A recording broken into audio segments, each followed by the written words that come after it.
네, 오늘은 에스더 8장 말씀으로 함께 말씀을 나누도록 하겠습니다.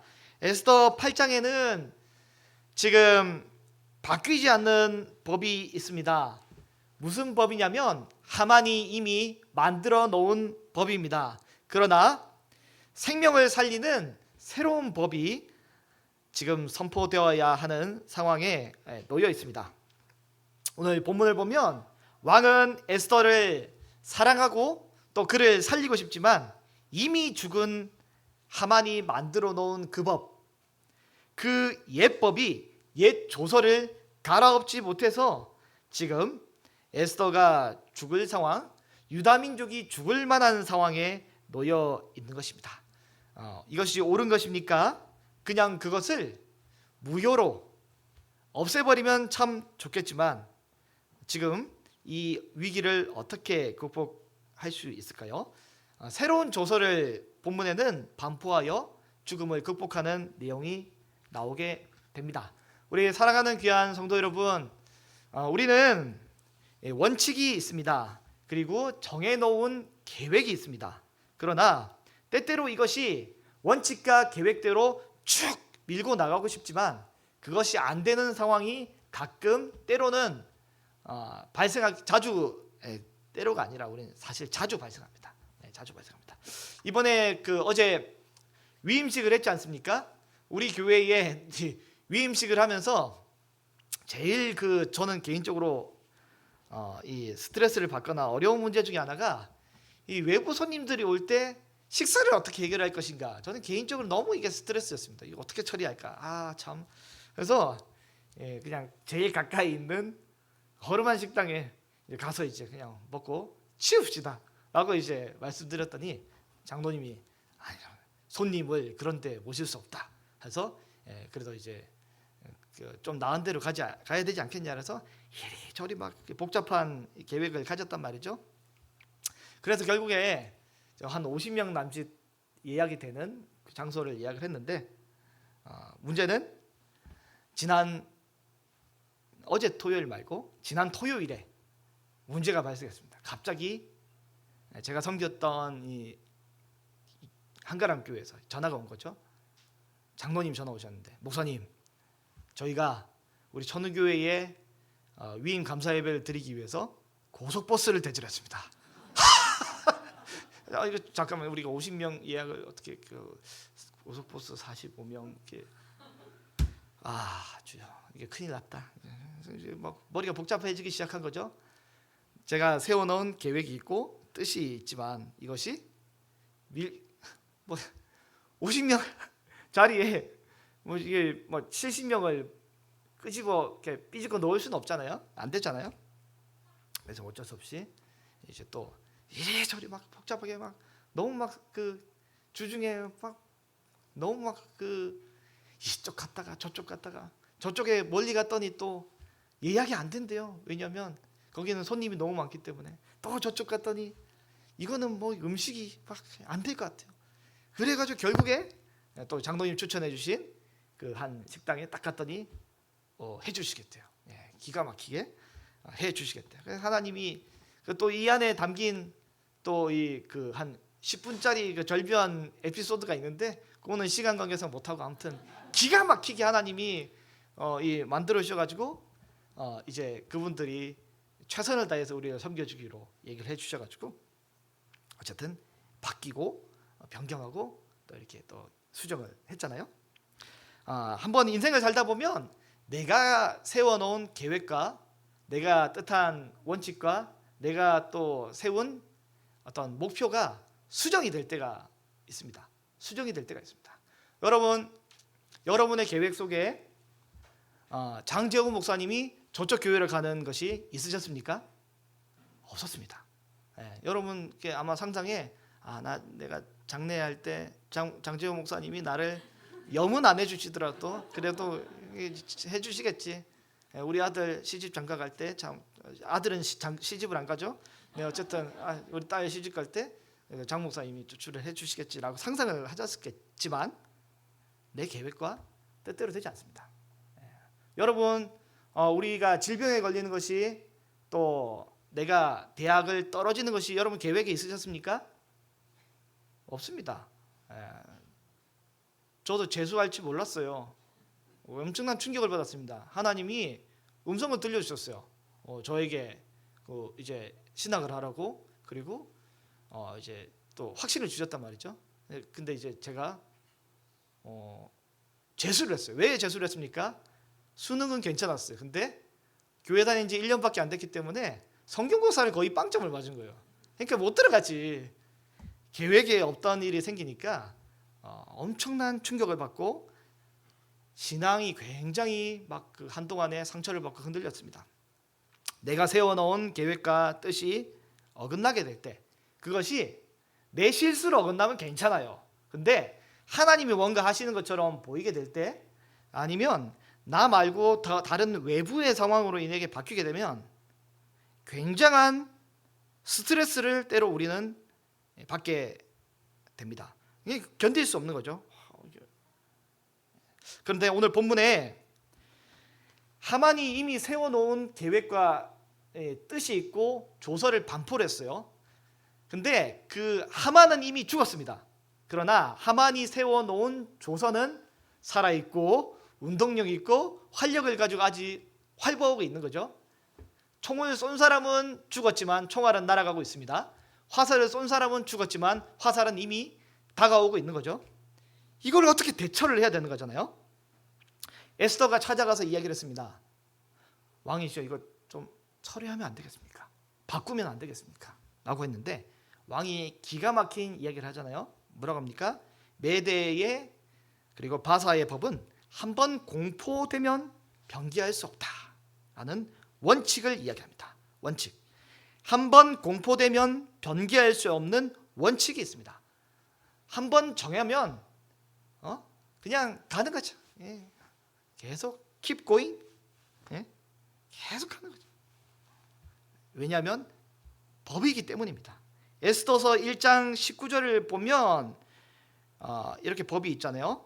왕이 완일 좋게 여기시거든 에스더가 다시는 왕 앞에 나오지 못하게 하는 조서를 내렸습니다. 사람 마음이 이제 이 청년들 나중에 그 연애를 하시면 나중에 지금 뭐 어떻게 경험이 없을지 모르겠지만 나중에 연애를 하시면 이제 만났다가 헤어졌다가 싸웠다가 또 사이좋게 지냈다가 이렇게 또 될 수 있잖아요. 그럴 수 있습니다. 그러나 이제 너무 감성적이고 너무 즉흥적인 이 아하수에로 왕이 그의 마음이 쉽게 바뀔 수 있지만 오늘 본문에 보면 어떻게 되냐면 바사와 메대의 법에 기록을 해버립니다. 변개를 해서 어떤 이제 호적에다가 빨간 줄을 이제 처리를 하는 거죠. 그 이혼 도무지 바꿀 수 없게끔 만들어 버린 거죠. 그래서 그 후에 왕비의 자리를 더 나은 사람에게 주게 만들었죠. 왕비 에스더 와스디가 왕의 명령을 거절하자 처리할 수 없는 메대 바사의 법으로 그녀를 폐위시키고 이제 보내버립니다. 그리고 에스더서 2장 1절 2절을 보면 이렇게 돼 있어요. 그 후에 전쟁이 끝나고 몇 년 지난 다음에 아하수에로 왕의 분노가 그쳤습니다. 그런 다음에 와스디와 그가 행한 일과 그에 대한 조서를 생각을 하는 거죠. 내가 조서만 안 했으면 그 이쁜 와스디를 다시 불러와도 될 뻔했는데 이 조서를 내려버렸네. 그래서 어떡합니까? 2절에 왕의 측근 신하들이 아리따운 처녀들을 구하게 해서 어쩔 수 없이 이미 조서를 내렸기 때문에 새로 왕후를 구하게 되어서 에스더가 발탁이 되잖아요.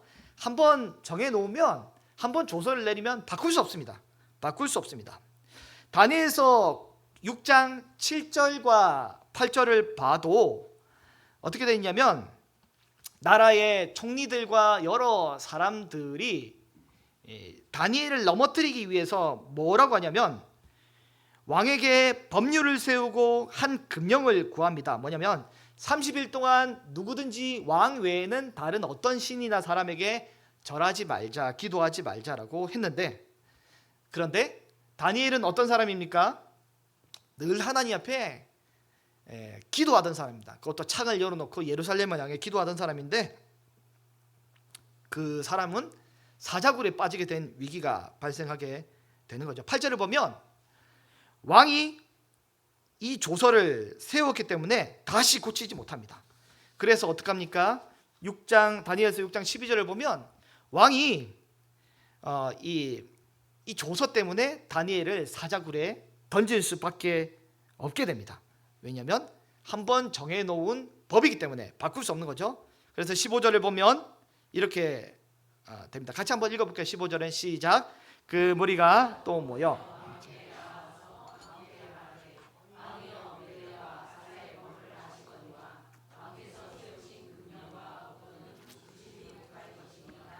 네. 왕은 다니엘을 구하고 싶었지만, 왕은 와스디를 데려와서 다시 결혼하고 싶었지만, 한번 정해놓은 이 금령은, 그 법도는, 메대의 바사의 법은 처리할 수 없습니다. 처리할 수 없습니다. 왜 그렇습니까? 여러분, 그 127개도이고요 127개의 어떤 언어와 문자로 다양하게 번역이 되고 127개의 다양한 상황과 환경에 이 율법과 조서가 적용이 되기 때문에 그 조그만 이 구멍가게에서는 원칙을 이리 바꾸고 저리 바꿔도 사실 크게 지장이 없습니다. 근데 127개의 일관적으로 이게 전파가 되는 원칙이기 때문에 한번 전파되면 바꾸는 게 쉽지 않습니다. 바꾸면 혼란이 127개가 넘습니다. 그렇기 때문에 그에 따른 세부 조항들을 새롭게 막 바꾸고 이렇게 하는 게 보통이 아닌 거죠. 여러분, 우리 같은 경우는 간단하게 고속버스가 저쪽에 안 가고 저쪽 식당으로 가면 돼요. 그리고 저쪽에는 죄송하지만 우리가 이제 예약을 처리하겠습니다. 죄송합니다 하고 저쪽에 예약을 다시 하면 되는 건데, 그게 아니라 우리 예를 들면 식사 인원이 3,000명이다 이러면 어떻게 돼요? 안 됩니다. 이거는 있을 수 없는 거잖아요. 한번 정해놓은 것은 쉽게 바꿀 수 없습니다. 그것이 유익하지 않습니다. 근데 중요한 것은 뭐냐면 원칙보다 계획보다 때로는 더 중요한 것이 있습니다. 원칙보다 계획보다 때로는 더 중요한 것이 있습니다. 뭐냐면 하만이 만든 조서의 핵심이 뭐냐면 그 원칙과 그 계획과 그 방향성과 정해놓은 내용이 뭐냐면 유대인들을 죽이는 것입니다. 여러분, 원칙이 중요하지만 원칙대로 계속 가면 어떻게 됐습니까? 사람이 죽을 수 있습니다. 원칙대로 계속 가면 공동체가 손상이 입고 도말될 수 있는 것입니다. 근데 오늘 본문에는 왕은 이미 내린 법을 취소할 수 없는 상황 중에 놓여 있습니다. 취소할 수 없습니다. 하만은 죽었지만 하만이 쏜 이 총알은 아직 날아가고 있고요. 이미 그 날아간 총알을 누가 바꾸겠습니까? 총알을 누가 잡겠습니까? 하만이 권위가 있는 것이 아니라 메대 바사의 제국에 왕의 인장 도장이 찍혀 있기 때문에 그것이 권위가 있고 쉽게 바꿀 수 없습니다.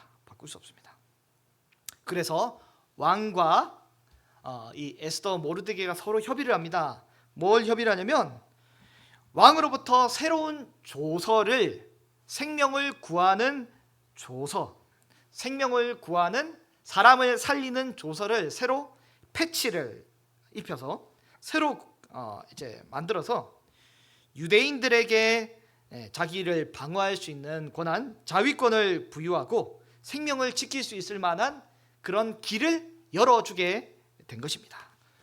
우리 귀한 성도 여러분, 우리가 세운 모든 계획과 원칙은 하나님을 사랑하고 이웃을 사랑하는 그 계획과 뜻 가운데 이루어져야 될 줄로 믿습니다.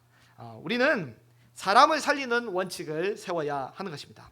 하만의 조서 12월 13일에 유다인을 죽여도 좋다라는 이 내용은 여전히 그대로였지만 여기다가 모르드게의 새로운 법령을 조서를 반포합니다. 뭐냐면 12월 3일 원래 유다인들이 죽을 수밖에 없는 그 상황에 스스로를 보호하고 방어하기 위해서 나를 공격하는 대적들에 대해서 방어하고 또한 대적들의 가족들에 대해서 죽일 수 있을 새로운 율법을 조서를 공포하게 되는 겁니다. 이래서 그들의 가족을 죽여서 우리가 살게끔 만드는 조서를 마련하게 됩니다.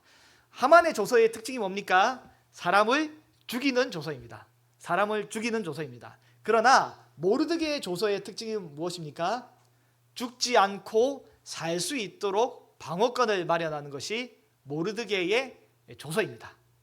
우리가 가진 계획과 뜻 그리고 이 원칙은 사람을 살리는 그 원칙과 계획과 뜻이 되어야 될 줄로 믿습니다. PPT를 한번 보여주시면요, 중간쯤에 보면 이제 쭉쭉쭉 넘겨서 해서 이렇게 있습니다. 이 얘기를 잠깐만 하면요. 자, 우리 MBTI 중에 J 성향이 있습니다. J는 이제 뭐냐면 계획형입니다. MBTI 사람 심리 유형 경사 중에 J는 계획형입니다. 한번 정해놓으면 계속 가야 됩니다. 우리 특별히 집안의 남편분들 중에 이런 분들이 많이 있습니다. 남편분들은 아니야 가야 돼.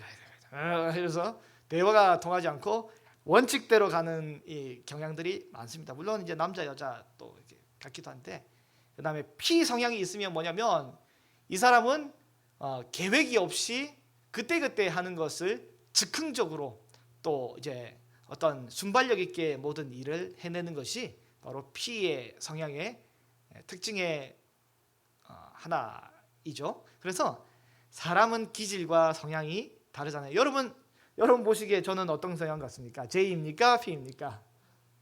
예? 섞여 있어요? 사람들은 다 100% 이제 어떤 비율이 있는 것이 아니라 적절한 이 40%, 60%, 50%, 50%, 30%, 70% 이렇게 비율이 다르잖아요.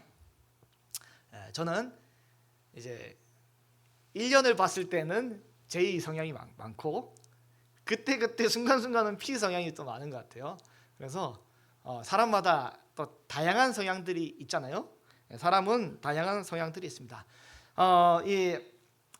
오늘 지금 살펴볼 내용은 뭐냐면 원칙이 참 중요한데 이 J 계획대로 가는 것이 참 중요한데 그래야 사실은 공동체가 질서 있게 유지가 되거든요. 근데 원칙 때문에 사람을 죽인 현실의 예를 하나 보여드리겠습니다. 이게 뭐냐면 이제 황필상 박사님이 계신데요. 이 황필상 박사님이 이제 카이스트 박사이신데요. 교수고 이분이 평생 어렵게 지내다가 돈을 많이 버셔가지고 125억을 아주대에 기부를 합니다.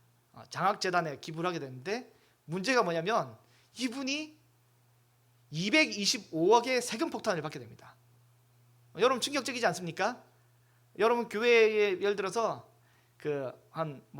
연간 한 100만 원, 200만 원 이제 헌금을 했는데 그거를 소득공제를 했는데 만약에 나중에 세무청에서 이제 한 300만 원 이 어떤 세금을 때려버리면 여러분 이게 좋겠으면 누가 기부하겠어요? 누가 헌금하겠어요? 안 되잖아요. 근데 이분이 이런 일을 당한 거죠. 이분이 세운 회사에 주식 90%를 장학재단에 기부를 했는데 이분은 순수한 마음으로 어려운 학생들을 돕기 원했단 말이죠. 근데 상속 및 증여 세법이 뭐냐면 이제 공익 세법에 기부할 때 회사 전체 주식의 5%를 만약에 초과해서 기부를 하게 된다면 여러분 최고 50%의 증여세를 부과하게 되는 이 상황에 놓인다고 이 법이 되어 있었습니다. 여러분이 교회를 사랑하는 마음으로 이제 주식을 교회에 기부하실 때는 5%를 초과하지 않으시기를 바랍니다. 네. 예. 근데 이제 법이 바뀌었어요. 네. 근데 이제 어떻게 되냐면 이게 이제 법이 이렇기 때문에 수원세무서에서 어떻게 하냐면 이제 법과 원칙에 따라서 황필상 박사를 고소합니다. 그리고는 법과 원칙에 따라서 140억의 세금을 추징을 하는 거죠. 이게 2008년도입니다. 2008년도. 그런데 그래서 이제 이분은 그때부터 변호사를 고용해서 법적인 분쟁을 시작하게 됩니다. 재판을 하기 시작하는데 이 기부한 그 순간부터 그분의 인생이 완전히 꼬이고 나락에 가기 시작합니다. 그래서 수원세무서에서 2008년도에 장학기부든 뭐든지 증여세 140억을 내야 한다. 법이요! 이렇게 하는 거죠. 이게 원칙이다.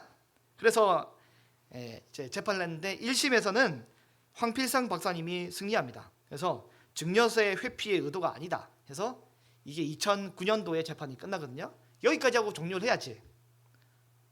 수원세무서에서 항소를 합니다. 2심. 그래서 이제 어떻게 하냐면 이제 가산세를 포함해서 225억을 이제 추징을 하는 거죠. 그래서 3심에서는 어떻게 하냐면 항소를 해서 대법원에서는 증여세는 부당하다. 그런 의도가 아니었잖아. 누가 봐도. 그러니까 세금을 안 내도 된다 해서 대법원에서 이제 확정 판결로 2017년에 몇 년을 이게 법률을 했습니까? 10년 넘게 했습니다. 그래서 끝났습니다. 결국에 이제 이것이 큰 이슈가 되어서 국회에서 2017년 12월에 황필상법을 제정해서 누구든지 이게 공익을 목적으로 선한 의도로 기부를 했을 때 이런 피해를 입지 않도록 법률을 만들어주고 이제 끝난단 말이죠. 그래서 이제 황필상 이 박사님이 뭐라고 하냐면 나는 그래도 좋은 분이에요. 다시 이런 기회가 오더라도 나는 다시 기부를 하겠다라고 할 정도로 훌륭한 분이고 이분이 만든 장학재단의 이름이 뭐냐면 구원장학재단이에요. 그리고 2017년 12월에 황필상법이 제정되시고 2018년에 그분이 돌아가십니다. 끝났습니다. 그분이 돌아가셨습니다. 림프종 암으로 소천하셨는데 그분의 의도는 탈세가 아니라 사랑의 나눔이었습니다. 그분은 선한 의도로 이런 일을 계획했고요. 탈세가 아니라 사랑의 나눔이었는데 법의 원칙과 계획에 따라 원리에 따라서 바꿀 수 없기 때문에 이것이 인정되지 못하고 결국에 나중에 황필상법이 제정이 되고 고쳐졌지만 그분은 이미 법이 그를 죽여서 엄청 스트레스 많이 받았겠죠. 별세하셨습니다. 지금 제가 홈페이지 가보니까 황필상 씨가 만드신 이 장학재단에 매년 그 100명이 넘게 어마어마한 숫자가 장학금을 조금이 아니라 넉넉하게 받고 있더라고요. 그래서 귀한 일을 감당하고 계신데 이게 그분은 법을 원칙대로 사용해서 이렇게 돌아가셨잖아요.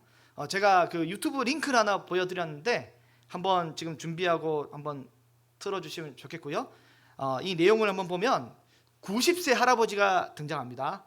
90세 할아버지인데 이 할아버지는 어떤 분이냐면 63세의 장애인 아들이 있습니다. 네, 장애인 아들이 뭐냐면 63년 동안 소위 말하면 이분은 지금 90세가 넘은 할아버지가 63년간 이 장애인 아들을 계속 돌보신 거죠. 돌보신 가운데 그분이 과속으로 인해 딱지가 날라왔는데 그래서 재판을 받는 내용인데 한번 보겠습니다. 네, 이 90세가 넘으시는 할아버지는 평소 운전을 저속 운전을 합니다. 기능상 고속 운전이 안 되는데 뭐 미국의 이 교통의 어떤 제한 속도는 잘 모르겠어요. 아마도 우리로 따지면 시속 40-50km로 운전을 계속 하셨겠죠.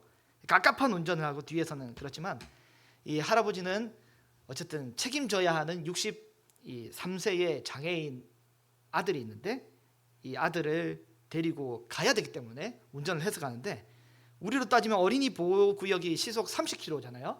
그러니까 할아버지 몰랐을 것 같아요. 나는 40km 달렸는데 늘 가시는데 몰랐을 것 같아요.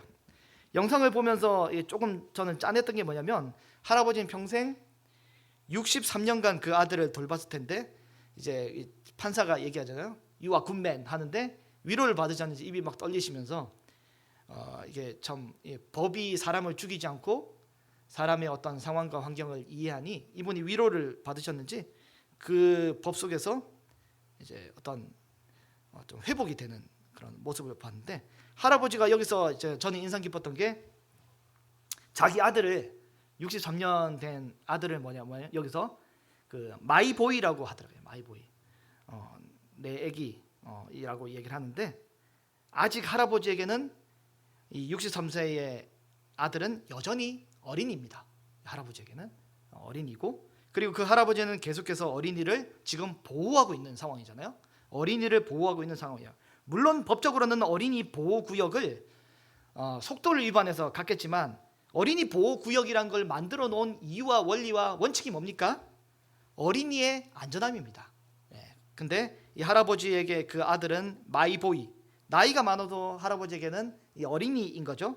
판사는 그것을 알고 법과 원리 원칙을 따지면 유죄가 맞죠. 40km를 넘어서 갔으면 유죄가 맞겠죠. 그러나 판사는 법이 생긴 이유와 목적을 추구하며 90세가 넘으신 할아버지의 과속 티켓에 대해서 기각 처리하고, 오히려 법으로 이 판사가 이 할아버지에 대해서 위로를 해주게 됩니다. 예수님은 어떤 모습이었습니까? 우리 예수님은 어떤 모습이었습니까? 예수님은 원칙을 뛰어넘은 사랑을 보여주셨습니다. 예수님은 안식일에 병든 자를 고치셨는데 유대인들은 이야기를 합니다. 왜 하필 월화수목금 놔두고 왜 하필 안식일이냐고 라고 이야기를 하는 거죠. 예수님이 하시는 말씀이 너희 중에서 어떤 사람이 양 한 마리가 있는데 안식일에 그 양이 구덩이에 빠지면 끌어내지 않겠냐? 지금 양보다 더 귀한 아브라함의 자손이 이러고 있는데 어떻게 지금 안식일이고 뭐고 그를 살리지 않겠냐라고 이야기를 합니다. 율법을 온전히 지키신 예수님은 율법을 문자 그대로만 지키신 것이 아니라 율법의 원리와 원칙을 따라서 그것이 주어진 그 본래 의도를 따라서 예수님은 율법을 지키고 사랑을 실천하셨습니다. 율법의 목적은 죄를 드러내는 것이지만 예수님은 그 율법을 완성하시고 우리를 통해서 우리에게 그 은혜를 허락해 주시는 거죠. 예수님은 안식일에 병든 자를 고치시며 마가복음 2장 27절에 이렇게 말씀하고 계십니다. 같이 읽어보겠습니다. 시작.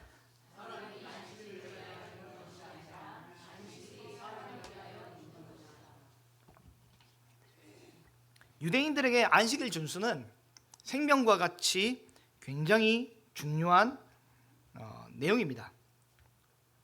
안식일 준수는 너무 중요한 내용이잖아요. 이것은 뭐 처리할 수가 없습니다. 이것은 바꿀 수 없는 원칙입니다.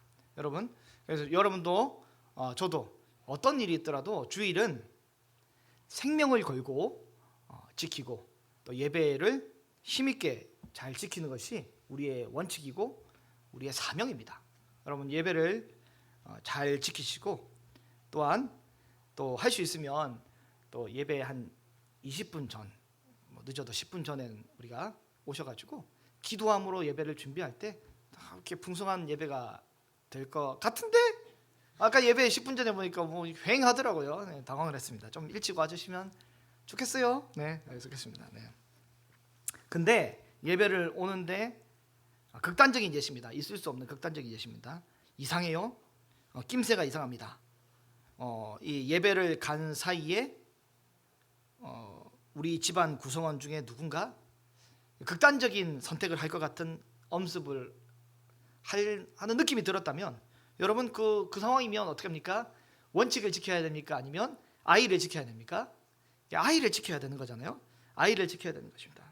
물론 제일 좋은 거는 아이를 데리고 앉히는 게 제일 좋고요. 이제 어떤 그 커뮤니티에서 이제 기도 제목을 나누고 이제 아픔을 나누는 이야기를 제가 들었는데 한 어머니가 계신데 그 어머니가 아이가 열이 40도가 펄펄 끓어오르는 와중에도 교회에서 전도해야 되니까 전도하러 가셨대요. 그럼 이 아이가 어떻게 돼요? 안 되잖아요. 원칙도 중요하지만 계획과 어떤 그 일도 중요하지만 더 중요한 것은 하나님이 주신 사람입니다. 원칙보다 더 중요한 것은 사람입니다. 원칙보다 더 중요한 것은 사람을 살리는 것이잖아요. 그러나 그 원칙이 하만의 조서와 같이 사람을 죽이는 원칙이라면 우리는 목숨을 걸고서라도 그것을 지킬 것이 아니라 살리는 원칙으로 바꿔야 합니다. 다니엘도 죽이고 모르드게도 죽여야 하는 원칙이면 지킬 것이 아니잖아요. 그런데 또 여러분 중요한 것이 뭐냐면 우리 하나님은 어떤 하나님이냐면 우리 하나님은 무질서의 하나님이 아니라 질서의 하나님입니다. 하나님은 무질서의 하나님이 아니라 질서의 하나님이기 때문에 원칙을 굉장히 잘 지켜야 합니다. 자연 질서는 어떻습니까? 하나님의 일관된 원칙입니다. 이것을 변기할 수 없습니다. 하나님이 정해놓은 원칙이 변기할 수 없습니다. 해는 매일 아침에 떠야 되는데 우리 하나님이 마음이 좀 바뀌셔가지고 해를 3일 있다 뜨게 하면 어떻게 돼요? 온 우주의 질서가 다 파괴가 되는 거잖아요. 지구의 이게 중력 가속도가 9.8m/s인데 이제 그래서 요 정도 떨어지는데 만약에 엄청난 이 속도로 떨어지게 되면 사람이 이게 엉망이 되겠죠. 근데 어제는 내가 옥상에서 뛰어내렸는데 사뿐사뿐 구름처럼 이렇게 내려앉다가 오늘 뛰어내렸는데 쾅 이렇게 내려박으면 어떻게 되겠어요? 사람이 살 수 없습니다. 사람이 살 수 없습니다. 물은 일정한 온도 100도에서 끓고 또 0도에서 얼어버리는 것이 이제 하나님이 정해놓으신 법과 원칙이잖아요. 이것이 우리 생활을 유지하고 또 세상을 살만한 환경과 또 안정적인 어떤 환경이 되기 때문에 우리가 그 안에서 이제 살아가고 세상은 안정되고 유지가 되는 것입니다. 네, 이것이 바로 하나님의 질서이기 때문에 우리는 이 질서를 지키기 위해 하나님의 법과 또 원칙을 지키기 위해 최선을 다해야 됩니다. 그런데 문제가 뭡니까? 문제가 뭐냐면 인간은 모든 원칙을 모든 계획을 다 지킬 수 없습니다. 인간은 모든 원칙과 모든 계획을 다 지킬 수 없습니다. 여러분 계획하신 대로 사셨습니까?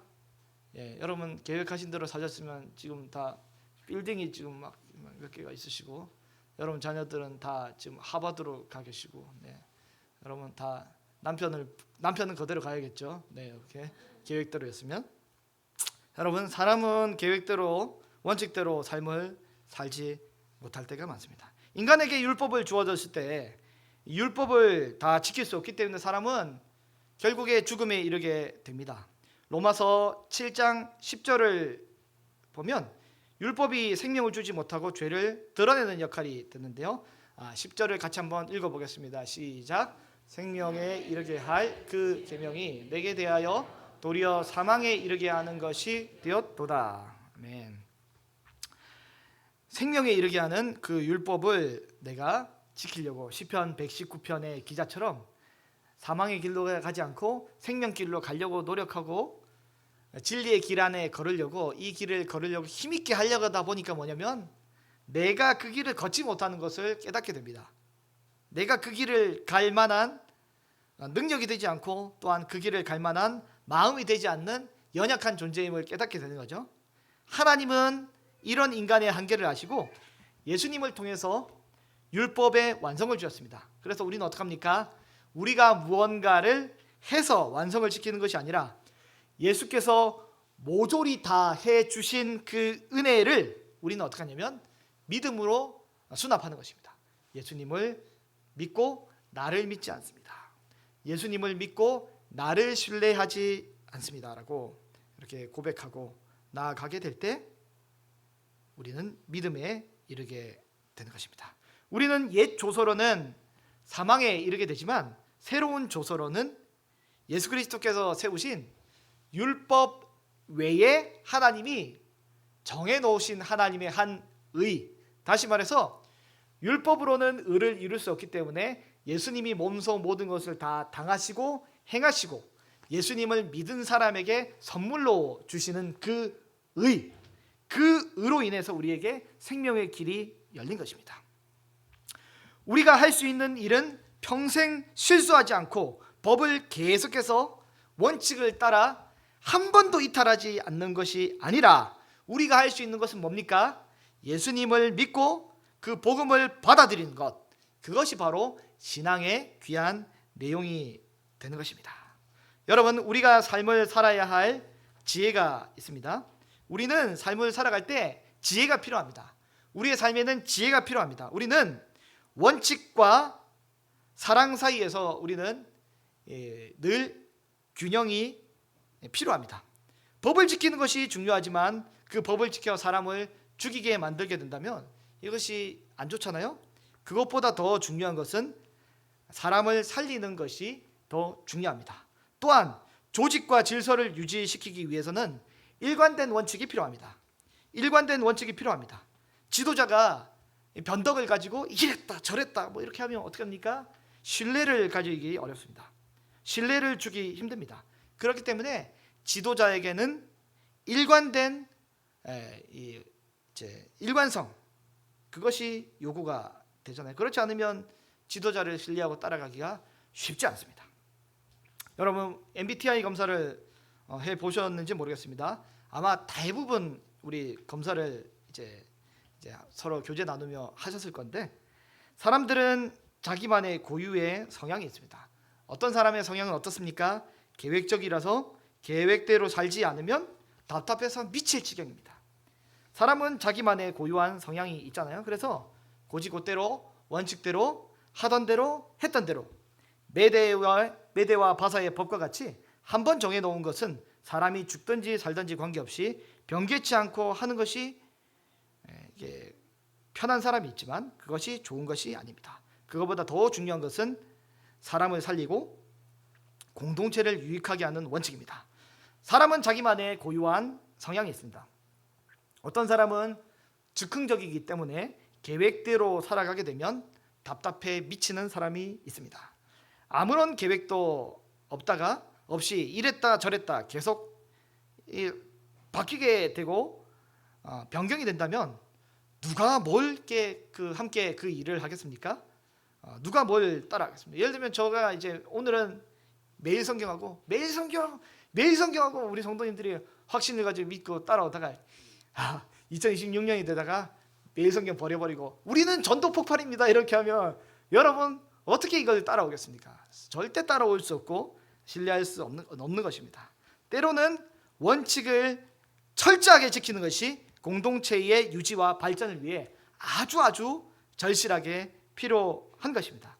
그러한 질서와 안정된 환경이 있어야 교회의 일도 행복하고 즐겁게 하고 또한 생활과 생존을 그 안에서 안락하게 하게 되는 거죠. 이것이 둘 다 굉장히 중요합니다. 하나도 버릴 것이 없이 둘 다 굉장히 중요한 것입니다. 이런 이 원칙과 또 아니면 또 유동성, 이 가운데서 우리는 어떻게 조화롭게 우리 삶을 이룰 수 있을까요? 먼저 우리는 잘 기억할 것이 뭐냐면 원칙을 지키는 것에 굉장히 힘을 써야 합니다. 한번 약속을 잡으면 웬만하면 성도라면 언약에 충실한 하나님을 닮은 성도라면 한번 약속을 잡으면 웬만하면 그것을 지키고 유지하는 것이 좋습니다. 안 되는 상황이면 어쩔 수 없지만 할 수 있으면 웬만하면 한번 정해놓은 약속을 유지시키는 것이 굉장히 중요합니다. 하나님을 사랑하고 이웃을 사랑하는 것이면 계속 그 약속을 지키고 고수하는 것이 너무 중요합니다. 그런데 또 동시에 갑작스럽게 계획이 틀어지게 되고 계획이 바뀌게 되면 어떡합니까? 하나님이 우리 인생에 개입하셔서 내가 생각하지 못한 방향으로 내 인생을 틀고 바꾸시는데 여전히 쭉 변화 없이 그냥 그대로 가게 되면 어떡합니까? 굉장히 삶이 어그러지게 되는 겁니다. 바람이 임의로 부는 것처럼 성령으로 나는 사람도 그러하다라고 요한복음에 기록되어 있습니다. 여러분, 그래서 우리는 이 둘 사이에 적절한 조화가 이루어져야 하고 이 둘 사이에 적절한 안정이 이루어지게 될 때 우리는 우리 공동체 가운데 일치와 하나됨과 또 힘 있는 이 사역들이 우리에게 이루어지게 될 것입니다. 이를 위해 우리는 어떻게 합니까? 매일 성경 매일 성경을 묵상하고 기도해서 오늘 나에게, 오늘 우리 공동체 가운데 주시는 성령으로 인해서 같은 마음과 같은 메시지가 우리에게 던져지게 되고, 그래서 상황에 맞는 지혜로운 판단을 할 수 있는 그런 것이 우리에게 필요한 것입니다. 배우고 확신한 일에 거하고 그대로 계속 힘있게 어떤 상황과 환경이 오든지 뚫고 나가는 이 추진성, 일관성과 동시에 하나님이 빌립 집사를 들어 갑자기 에디오피아 내시에게 훅 보내버려서 그 순간 급격한 하나님의 놀라운 은혜의 구원의 역사를 이루는 이 두 가지가 어디서 함께 공존하게 되냐면 말씀 속에서 공존하게 됩니다. 여러분, 그래서 여러분은 뭘 해야 되냐면 기본적인 내 안경을 하나 끼시기 바랍니다. 안경을 끼시고, 안경을 안 끼신 분은 가짜 안경을 하나, 이게 마음의 안경을 끼신 다음에 뭘 하냐면 여기에 매일매일 하나님의 말씀의 원리대로 삶을 살아가도록 무장을 하셔야 됩니다. 무장을 하시다가 갑자기 하나님이 오늘 이 순간에 나에게 주시는 특별한 메시지가 있다면 그때 추가로 선글라스를 뒤집어 끼시면 됩니다. 이렇게 생명의 말씀, 나에게 주시는 말씀이 있으면 뒤집어 끼시면 됩니다. 그런 다음에 그 말씀에 적극 반응하시는 것이 성도의 온전한 삶의 자세입니다. 교회를 아름답게 세우고 41주년을 우리가 유지하는 데까지는 정말 이 아름다운 전통을 힘있게 지켜간 이 놀라운 역사가 참 우리 성도들 모두에게 있는 것으로 제가 알고 있습니다. 우리 최균영 권사님도 이제 금요일에 제가 모셔다 드리며 함께 대화를 나눌 때 초창기부터 기도하시며 교회를 아름답게 지켜가시고, 이 얘기를 제가 종종 들었는데, 교회란 게 쉽게 세워지지 않고 교회의 아름다운 전통은 또 이 쉽게 이제 안정적으로 유지되는 것이 결코 쉽지 않습니다. 여러분, 우리 천우교회의 특징이 뭡니까? 다른 교회에서 감히 이제 상상하지 못하는 우리만의 엄청난 이 내공이 있잖아요. 우리 오신 어제 손님으로 오신 분들에게 계속 이렇게 제가 들은 말씀이 뭐냐면 우리 성도들이 보통이 아니라고, 엄청난 좋은 분들이 있는 것 같다고 얘기를 하더라고요. 여기에 앉아 있기만 해도 우리 금요일에 기도한 것처럼 이상하게 신앙심이 생기는 것 같은 이런 공간이라고, 또 이런 성도님들이라고 그렇게 칭찬을 많이 해주시더라고요. 여러분, 우리가 하나님 주신 은혜 가운데 천우교회, 세상 그 누구도 알 수 없는 우리 천우교회의 놀라운 은혜의 비밀들을 계속해서 우리가 잘 유지시켜 나가고 힘있게 간직해 나가고 또 전통을 잘 지켜가기를 바랍니다.